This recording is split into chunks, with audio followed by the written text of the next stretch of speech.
Setiap pagi jutaan anak memasuki sekolah tanpa pernah mempertanyakan alasannya. Benarkah sekolah hanya mengajarkan ilmu pengetahuan? Atau sebenarnya sedang membentuk cara berpikir, berperilaku, dan menjadi manusia yang dianggap normal oleh masyarakat modern?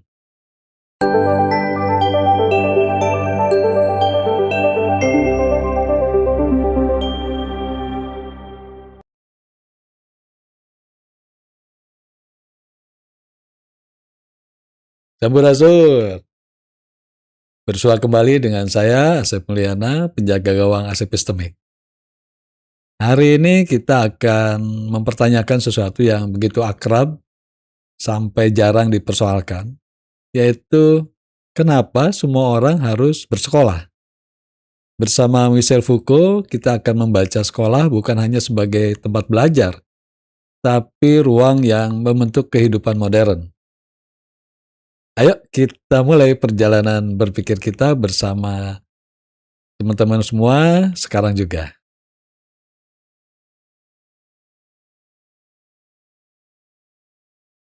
Teman-teman, hampir setiap manusia modern pernah merasakan duduk di bangku sekolah. Kita mengenakan seragam, mengikuti jadwal, mendengarkan guru, mengerjakan tugas, lalu pulang ketika bel berbunyi.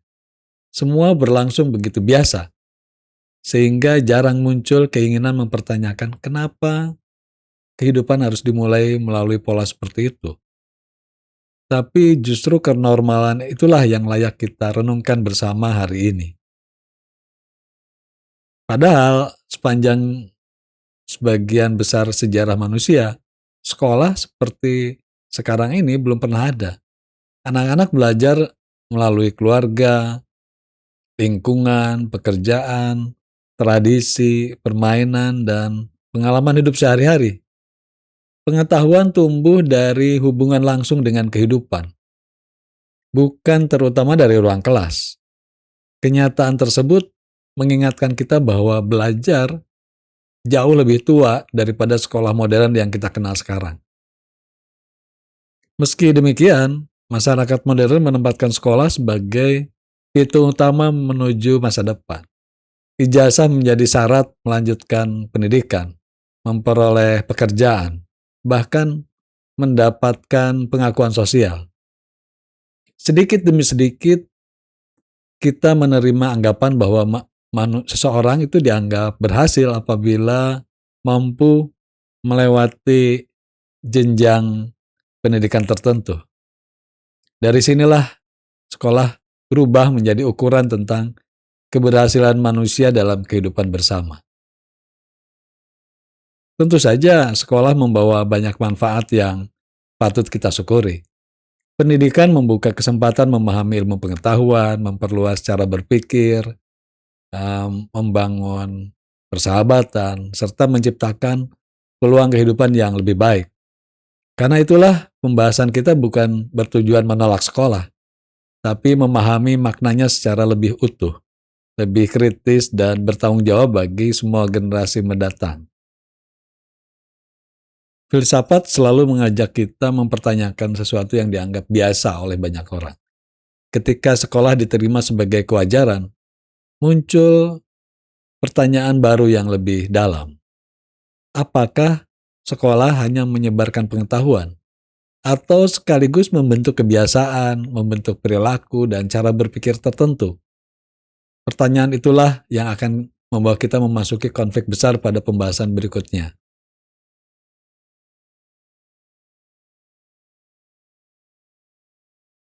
Teman-teman, kita hampir selalu mendengar bahwa pendidikan adalah jalan menuju kebebasan, kemajuan, dan masa depan yang lebih baik. Pernyataan itu tidak keliru, tapi belum sepenuhnya lengkap. Di balik ruang kelas yang tampak sederhana, terdapat aturan, kebiasaan, dan mekanisme yang mengarahkan perilaku setiap peserta didik. Dari sinilah pertanyaan baru mulai muncul dengan lebih jelas. Sejak memasuki sekolah, kita belajar datang tepat waktu, duduk sesuai tempat yang ditentukan, meminta izin sebelum berbicara, menyelesaikan tugas mengikuti batas waktu, dan menerima penilaian dari guru. Kebiasaan itu terasa biasa karena dilakukan setiap hari. Padahal, semua aturan tersebut perlahan membentuk cara kita mengatur diri sendiri dalam kehidupan sehari-hari. Kontradiksi itu mulai terlihat ketika sekolah dipahami sebagai ruang kebebasan, tapi sekaligus dipenuhi berbagai bentuk pengaturan. Kita diajak berpikir kreatif, tapi sering dinilai menggunakan aturan atau ukuran yang sama. Kita didorong menjadi pribadi unik, tapi juga diharapkan menyesuaikan diri dengan standar yang telah ditetapkan. Paradoks inilah yang jarang menjadi bahan percakapan dalam kehidupan pendidikan sehari-hari. Keadaan tersebut bukan berarti sekolah adalah tempat yang buruk. Justru tanpa aturan, proses belajar bersama akan sulit berlangsung dengan tertib dan saling menghargai. Persoalannya bukan keberadaan aturan, melainkan bagaimana aturan itu bekerja, siapa yang menentukannya, dan nilai apa yang sedang dibentuk melalui berbagai kebiasaan yang terus diulang setiap hari di sekolah. Pertanyaan itu membawa kita pada persoalan yang lebih mendasar. Apakah sekolah sekedar mengajarkan membaca, berhitung, dan memahami ilmu pengetahuan? Atau juga membentuk manusia sesuai kebutuhan masyarakat modern? Untuk menjawabnya, kita akan memasuki pemikiran Michel Foucault yang memperlihatkan bagaimana disiplin dan normalisasi bekerja melalui institusi yang tampak paling biasa dalam kehidupan kita.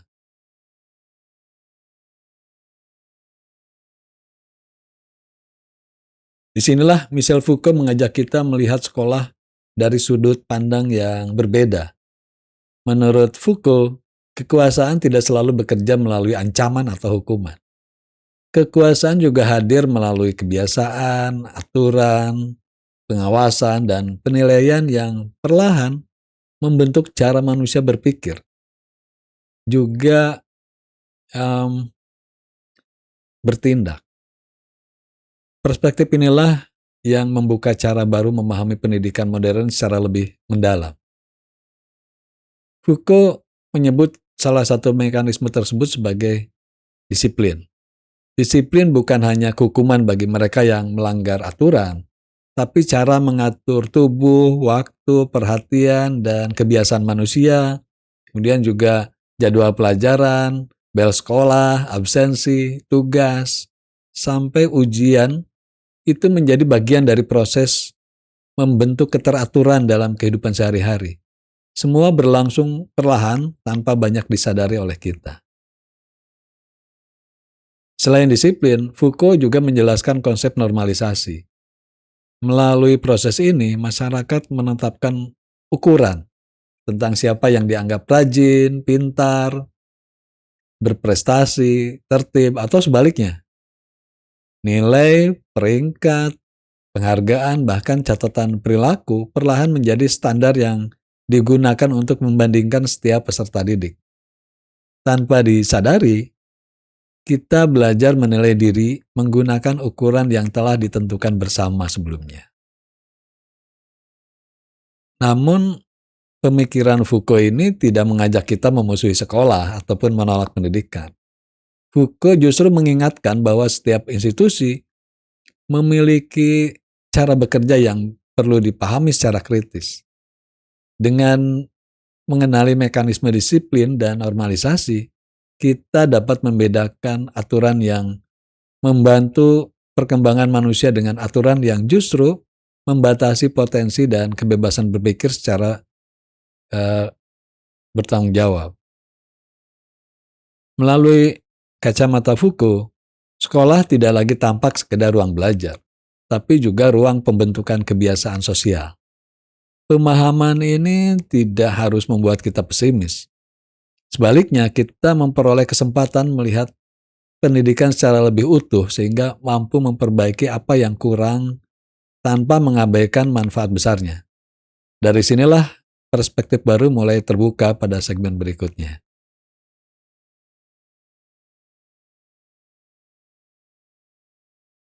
Setelah memahami gagasan Foucault, kita tidak lagi melihat sekolah hanya sebagai gedung tempat berlangsungnya pelajaran. Kita mulai menyadari bahwa setiap aturan, jadwal, penilaian, dan kebiasaan juga membentuk cara manusia memahami dirinya sendiri. Kesadaran ini bukan untuk menumbuhkan kecurigaan, tapi memperluas cara kita membaca realitas pendidikan secara lebih utuh dan bijaksana. Misalnya, ketika seseorang anak atau siswa memperoleh nilai rendah, persoalannya tidak selalu terletak pada kemampuan dirinya. Bisa jadi cara belajar, metode mengajar, lingkungan keluarga, atau sistem penilaian. Ini yang kemudian bisa mempengaruhi hasil tersebut. Perspektif ini mengajak kita berhenti memberi label terlalu cepat, kemudian mulai memahami bahwa setiap manusia memiliki pengalaman belajar yang berbeda dan berharga. Demikian pula ketika memuji peserta didik yang selalu patuh terhadap seluruh aturan sekolah. Kepatuhan memang penting untuk kehidupan bersama, tapi pendidikan tidak berhenti pada ketaatan semata. Sekolah juga perlu menumbuhkan keberanian bertanya, kemampuan berdialog, juga kebiasaan berpikir kritis supaya pengetahuan terus berkembang. Disinilah keseimbangan menjadi sangat menentukan bagi pendidikan manusia. Karena itu, pendidikan yang baik bukan hanya menghasilkan lulusan dengan nilai tinggi, tapi manusia yang mampu menggunakan pengetahuan secara bertanggung jawab. Mereka sanggup bekerja sama, menghargai perbedaan, menyelesaikan persoalan, dan tetap memiliki keberanian mempertanyakan sesuatu yang belum tentu adil. Pendidikan seperti inilah yang memperkuat masyarakat, sekaligus menjaga martabat setiap manusia dalam kehidupan bersama. Pada akhirnya, membaca sekolah melalui Foucault bukan berarti menolak disiplin atau menghapus aturan. Yang kita perlukan adalah kesadaran untuk terus meninjau kembali tujuan setiap aturan. Apakah aturan tersebut membantu manusia bertumbuh atau justru membatasi kemanusiaannya? Pertanyaan itulah yang mengantarkan kita menuju refleksi terakhir tentang masa depan pendidikan pada segmen berikutnya.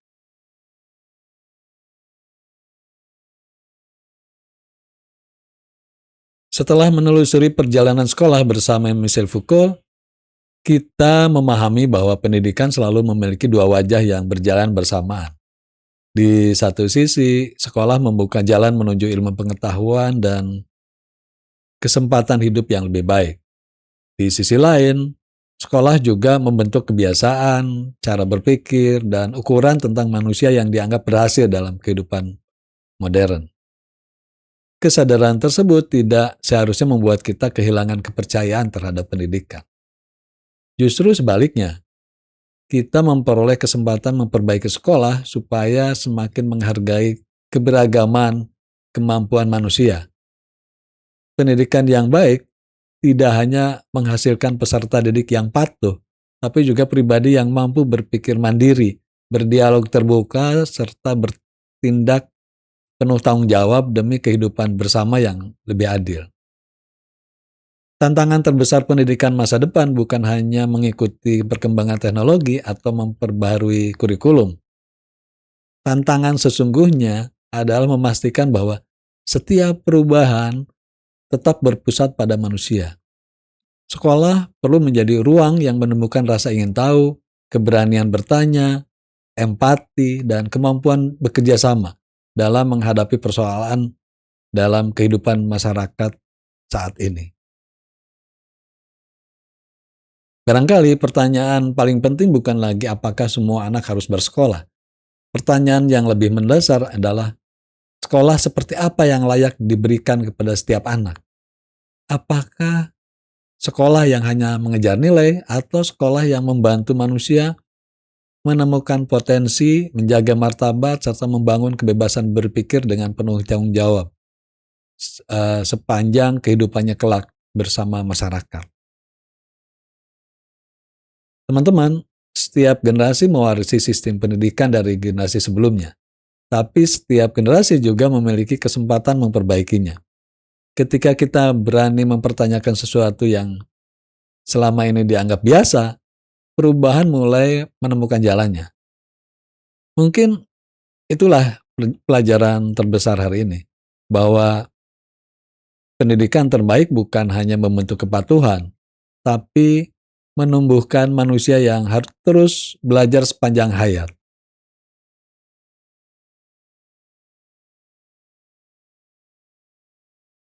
Warga dunia yang baik, terima kasih sudah menemani perjalanan berpikir ini sampai akhir. Jika episode ini memberi cara baru untuk memahami diri, masyarakat, dan dunia, tekan tombol like, tinggalkan komentar, subscribe, lalu bagikan kepada orang-orang yang juga mencintai pengetahuan. Setiap percakapan yang kita bangun adalah bagian dari ikhtiar bersama untuk menenun epistem baru. Pada episode berikutnya kita akan kembali membuka pertanyaan yang selama ini terasa biasa, tapi mungkin justru menyimpan rahasia terbesar tentang kehidupan manusia. Karena setiap jawaban selalu melahirkan pertanyaan baru, dan di sanalah perjalanan epistemik terus dimulai. Sampurasun.